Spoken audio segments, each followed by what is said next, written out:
All right. Let's get this out of the way first. The thoughts, views, and opinions expressed on Tailboard Talks Firefighter podcast are solely those of the speakers, guests, and host, and do not in any way represent the thoughts or views or opinions of any other employer, partnership, or sponsor. The material and information in this podcast is for general information purposes only and should be used at the listener's discretion. What's up, everybody? Welcome back to Tailboard Talks Firefighter podcast. My name is Chris from 4th Shift Firefighter, and today we're in the garage, and I got a notebook, and I'm standing up, but I still am casual. I got socks and sandals on because I saw a post on social media from one of my friends, and they were talking about their back pain and how they fixed it. They went through this whole training program with a coach to fix their back pain, and they referenced something in there that a lot of us do that we need to pay more attention to, and I have a way to fix your back pain or prevent you from having back pain with one little step, quite literally. And what that back pain comes down to for a lot of people is this little portion at the bottom of a squat called a butt wink. And it's when your tailbone kind of tucks underneath, usually towards the lower quarter of the depth of your squat. And that little butt wink can cause a lot of problems and a lot of pain. But good news, we're not competitive lifters in the fire service when we're out there lifting people off the floor or pulling hose or throwing ladders. So we get to move our bodies in a way that lets us work better in our gear and avoid injuries. And that's what we're going to talk about today. One little movement adjustment to keep you out of pain. Before that, I have my ever-present notebook here full of bullet points I may or may not stick to and remember. But check out my affiliates, Rescue One CBD, 0.000 THC, safe for the job, so no threat of failing a drug test, and all the benefits of CBD. And also Fourth Frontier, maker of the X2 heart rate monitoring strap, the only one in the industry that shows you lead to EKG when you're tracking. Another side note, quick little bullet point here, September is Suicide Prevention Month. So yes, we're paying attention to it all year round, and yes, it's always a thought in our heads, but do a little extra reading, do a little extra thinking, a little extra pondering in September about ways we can help each other and be more alert and aware of each other, noticing things like isolation, severe behavioral changes, impacts that calls have on us. And it's almost like a safety stand down, right? It doesn't mean that September you're going to go out and ask everybody if they're trying or thinking about committing suicide, but maybe we can kind of reset our metric for what we're looking for and pay attention for a little bit, and then we'll be good for the other 11 months. All right, so let's get into it here.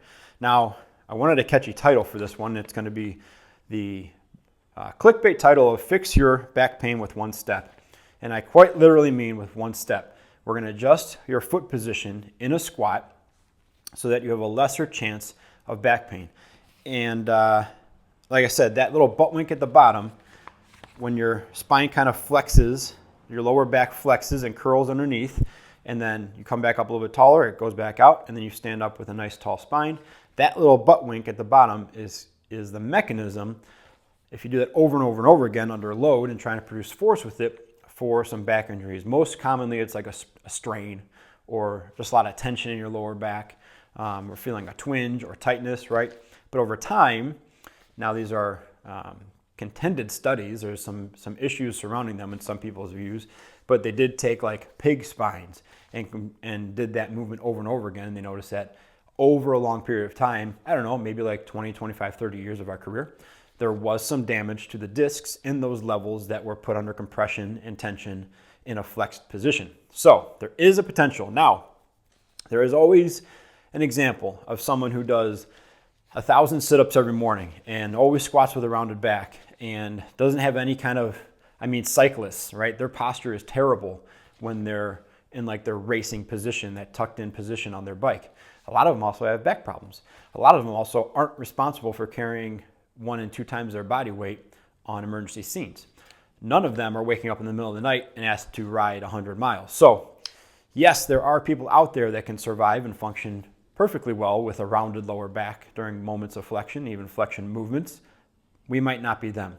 We also have these things on the front of our spine called guts, and they grow over the course of time and create a physical wedge. So if you flex your spine a little bit and that wedge gets in the way, you might just be prying it open even more.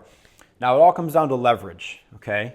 And that's a general term for the fire service, but the leverage I want you to think about in this scenario is the leverage of your femurs against your pelvis and your pelvis against your lower back. We talked about it episodes ago and episodes ago. Your lower back, when you look at the job of your lower back, the way it's built, what it's supposed to do, it is intended to be a stable series of joints. So from your pelvis up the next couple levels is intended to be stable. Now your upper back can rotate and move and flex and do all that stuff. It's built to do that. The spacing is different, the arc is different, but looking simply at the structure and function of your lower back, it's intended to be a stable joint. That doesn't mean you can't bend over and pick up a piece of paper.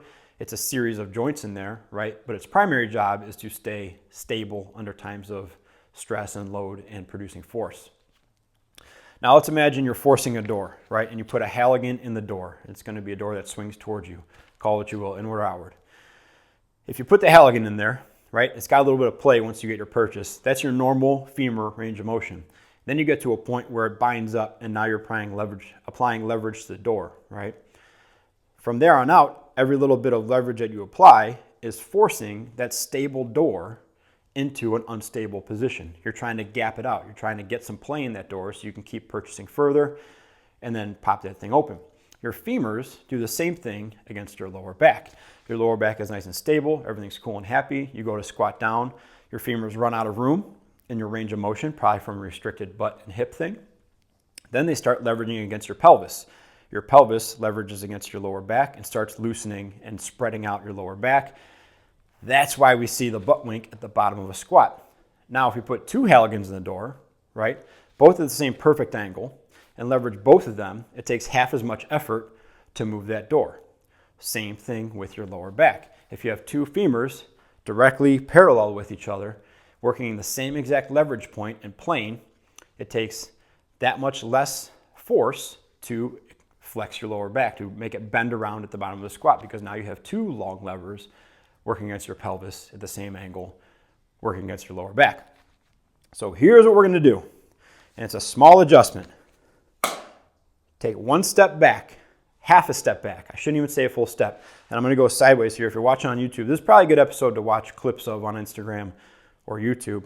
Let me get where you can see my feet. If this is my normal squat stance width-wise, right, and both my toes are on this line up here. I should have worn shoes for this. I should have ditched Casual Tuesdays and put some shoes on so you could see it better. But here we are. All I'm going to do is take a step back until the ball of my foot is even with my other heel. That's it. That's the small adjustment that can keep you out of back pain and let you still accomplish your job. Even better when you're wearing fire gear and your air pack and your boots and all that stuff's tying up your hips and your ankles and forcing your knees to do extra, okay? By taking a little half step back, we've done a few things. We've offset those Halligans, okay? So now one's in a very advantageous spot to pry your hips and pry your pelvis against your lower back. The other one's not. The other one's like flat against the door or kind of just hanging out there until more leverage is applied and then it can get into the gap it creates, right? We've also added in a joint. We've added in your toes as a joint. And you'll see a lot of people when they squat down naturally, they'll go up on their toes and their knees come forward and they kind of sit on their heels. Their heels are off the ground, they're up on their toes and they kind of perch on their heels with their butt. That's what we're doing on one side. We've added a joint. So now if my hips and my ankles and my knees have lost mobility because of your gear or who you are or old injuries, you're adding in a bonus joint to give you some of those degrees of range of motion back. And from here, all you do is squat down. It's not loud, or it's not long. It's not a lunge position because that will put you at a disadvantage for some leverage, right? But in this box here, if you line up the ball of your foot with the opposite heel, you're still underneath your hips for like a squat position and both legs will contribute equally and evenly, but you will not have double Halligans forcing your pelvis and your lower back open, all right? So you can squat down and you can keep your lower back more stable because you've staggered this now instead of squatting down with both feet even, both toes on the same line. And when you get to a certain point, your back has to round because it's flexing under. So ways to use this, ways to use and train this little stagger. Two perfect tools that I use a lot in the stagger position are the goblet position single dumbbell or single weight or kettlebell. So goblet position, meaning you're holding up by your chin, kind of on your chest, and your elbows are pinned down your sides, kind of like a front squat, but it's centered on your chest. And the other one is the trap bar. If you're doing the goblet position, the weight's higher, so it incorporates more leverage against your spine and your core, which is a big protector of your spine. So you'll be able to use less than weight than like a back squat, but get more of an overall challenging movement. If you're going to use a trap bar, the weight is lower. Yes, it's connected to your shoulders, which are higher, but the weight is lower, so you can use 2 arms, get in a higher position in the bottom of your squat because of the height of the handles, and you can lift more weight, more raw weight, using a trap bar and that stagger. Now, as your weight gets higher or stuff gets more challenging, your stagger doesn't change. So going wider when the weight gets heavier or going longer when the weight gets heavier or you get more tired is only going to put you at a greater disadvantage compared to just training that position and being able to split the weight evenly between your ball of your foot and your heel and driving kind of everything straight up when you need to. So the goblet position, trap bar, fantastic tools for training this little stagger stance. And like I said, it's little, right? It's still within your footprint. You're just moving your toe, the ball of your foot, so it's in line with the heel of the flat foot. That back heel comes up. You can incorporate the toes. You're getting a bonus joint in there. You can share the weight more evenly, and you don't have both femurs kind of can opening your pelvis and your lower back into that butt wink position. And that's it. It's simple. You got to practice it though. If you try to do it just in a moment's notice, it's going to feel a little bit awkward. But you can do this movement for decades, right? You may only be able to squat and deadlift with your feet in the same plane, like toes on the same line, for not so many decades because hip injuries, back injuries, shoulder injuries, stuff like that that prevents you from getting in that standard position, that powerlifting position. Then we add on your fire pants, your fire boots, a belt if you wear that, your shoulders, your suspenders, your air pack. All those things serve to protect us, but they also serve to limit our mobility. And yes, gear is getting much better and more ergonomic and greater like flex panels and better ranges of motion, but you're still wearing a few extra layers of non-stretchy material over your joints. Okay, so go try it out. Check out how you like the stagger stance thing. It's one of my favorites. I hardly ever squat or deadlift with a traditional flat